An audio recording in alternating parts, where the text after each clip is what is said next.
Raayan, return and directed by Dhanush. Previously Dhanush Pa Paandi అనే మూవీకి direction చేశారు. సో డైరెక్టర్గా తన సెకండ్ ఫిలిమే ఈ రాయన్. సినిమా ఎలా ఉంది అనే విషయానికి వస్తే జస్ట్ ఓకే అంతే, పెద్దేం అనిపించలేదు నాకైతే. ఇంట్రడక్షన్స్ అండ్ మధ్యలో 2-3 యాక్షన్ సీన్స్ ఓకే, కానీ మిగతా డ్రామా అండ్ క్యారెక్టర్స్ డెప్త్లోనే పెద్దగా మ్యాటర్ లేదు. Routine story. ఎన్నో మూవీస్ వచ్చాయి సేమ్ టెంప్లెట్ మీద, బట్ ప్రాబ్లం అది కాదు, రైటింగ్. అండ్ మెయిన్ ప్రాబ్లం కాన్ఫ్లిక్ట్ని సెట్ చేసినవే. అస్సలేమనిపించలేదు అక్కడైతే. ఎందుకో అది ఆర్టిఫిషియల్గా పెట్టేసిన ఫీలింగ్. ఫస్ట్ హాఫ్ ఎలాగో ఏదోలా వెళ్ళిపోయా కానీ సెకండ్ హాఫ్లోని మెయిన్ పాయింట్ దెబ్బేసింది. క్యారెక్టరైజేషన్స్ కాకపోయినా కాన్ఫ్లిక్ట్ అయినా కొంచెం బాగా పెట్టుంటే సాటిస్ఫై అయ్యేవాడినేమో. ఈ రాయన్ సినిమా కథ కంటే నేను విన్న కొన్ని కథలు చెప్తాను, ఇంట్రెస్టింగ్గా ఉంటాయి. వంశీకి నచ్చిన కథలో నా ఆడియో బుక్ విన్నాను. ఏళ్ల తరబడి వెంటాడే కథలో ఎప్పటికైనా ఆస్వాదించగలిగేవి. డిఫరెంట్ స్టోరీస్ ఉంటాయి ఇందులో, ఒక్కోటే ఒక్కో రకం. మీరు ఖచ్చితంగా వినండి, సూపర్ ఉంటాయి ఒక్కోటి. ఇది ఎక్కడ ఉంది అంటే కూకు ఎఫ్ఎంలో ఉంది. ఇదే కాకుండా ఇందులో mysteries, adventure, romance, thrillers, fantasy ఇలా ఎన్నో జానరాస్లో ఆడియో బుక్స్ ఉన్నాయి. మీ బిజీ డే అయ్యాక ఈవినింగ్ రిలాక్స్ అవ్వడానికి చూస్తుంటే దానికి సొల్యూషన్ ఈ Kuku FM fiction audio book series.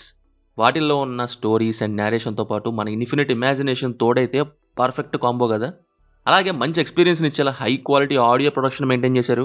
ఇంకా ఎక్కడా దొరకని ఎక్స్క్లూజివ్ ఆడియో సిరీస్ కంటెంట్ కూడా చాలా ఉన్నాయి. పైగా ఫస్ట్ 7 days పాటు ఫ్రీ ఆడియో షోస్ వినేయచ్చు. ఇంకా లేట్ ఎందుకు, పిన్నుడు కామెంట్లో ఉన్న లింక్తో యాప్ డౌన్లోడ్ చేసుకొని స్టోరీ వరల్డ్లోకి మునిగిపోండి. ట్రైలర్ చూసే ఉంటారు రాయన్. అతనికి 2 తమ్ముళ్ళు, 1 చెల్లి. కొన్ని పోస్టర్స్ కూడా చూసే ఉంటారు. రాయన్ రావణుడి లాగా, అలాగే బ్లాక్ షర్ట్ వేసుకోవటం. రావణుడి రిఫరెన్సెస్ ఉన్నాయి మూవీలో, అంటే నాట్ ఫుల్లీ బట్ కొన్ని ఉన్నాయి. చెల్లెలు శూర్పణఖ కోసం రావణుడు ఏమైనా చేసినట్టు ఇక్కడ దుర్గ కోసం రాయన్ అలా చేయటం. అలా వీళ్ళకి వేరే వాళ్ళతో జరిగిన ఒక గొడవ వల్ల వీళ్ళ ఫ్యామిలీ ఎక్కడి దాకా వెళ్ళింది. సేతు సంగతి ఏంటి, అసలు ఏం జరిగింది అనేది సినిమాలోనే చూడాలి మీరు. ఒక 2-3 రావణుడి యొక్క రెఫరెన్సెస్ ఉంటాయి, అవి పక్కన పెడితే ప్రాబ్లం సినిమాలో ఎక్కడొచ్చింది అంటే రైటింగ్ పార్ట్లో. చైల్డ్హుడ్ పోర్షన్స్ అండ్ పెద్దయ్యాక క్యారెక్టర్స్ ఇంట్రడక్షన్స్ బాగానే ఉన్నాయి.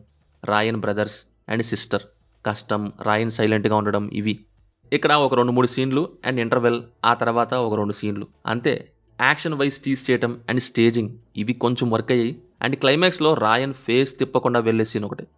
ఇక సినిమా ఆఫ్ అయిన దగ్గర మాట్లాడితే సినిమా మొదటి 30 నిమిషాల తర్వాత వెళ్ళే కొద్దీ క్యారెక్టర్ రైటింగ్ చాలా ఫ్లాట్ అయిపోయింది.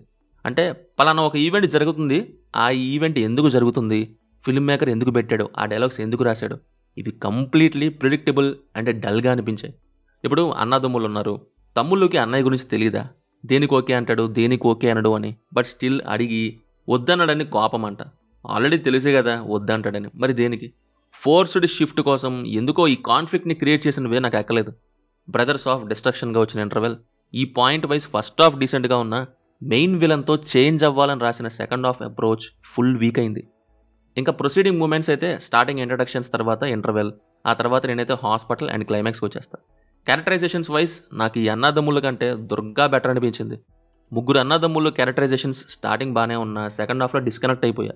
డ్రామాకి సెట్ అయ్యే సీన్స్ కనెక్ట్ అవ్వలేదు.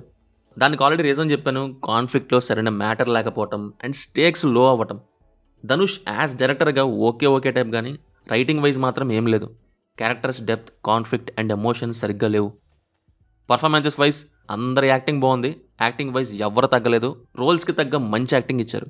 మ్యూజిక్ చూస్తే రెహమాన్ సార్స్ బీజిఎం సెట్ అయింది. రాయ్ యాక్షన్కి ఆ బీట్స్ బాగా మ్యాచ్ అయ్యాయి. ఐ మీన్ ఎలివేట్ చేసే టైంలో కానీ ఇలాంటి చోట్ల.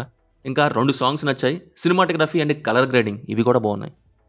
ఫైనల్లీ ఏదో ఓకేష్ ఫిలిం అంతే. సెకండ్ హాఫ్ రైటింగ్ పార్ట్ బాగుండి ఉంటే డీసెంట్గానే వెళ్ళేది.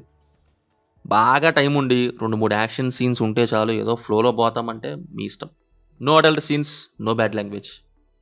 సో ఇది మరి రాయన్ మూవీ గురించి. సినిమా చూస్తుంటే మీకు ఎలా అనిపించిందో కింద కామెంట్స్లో మాతో తప్పకుండా షేర్ చేసుకోండి. రివ్యూ నచ్చితే మన ఛానల్ని సబ్స్క్రైబ్ చేసుకోండి. Will meet in next video. Thank you. జై హింద్.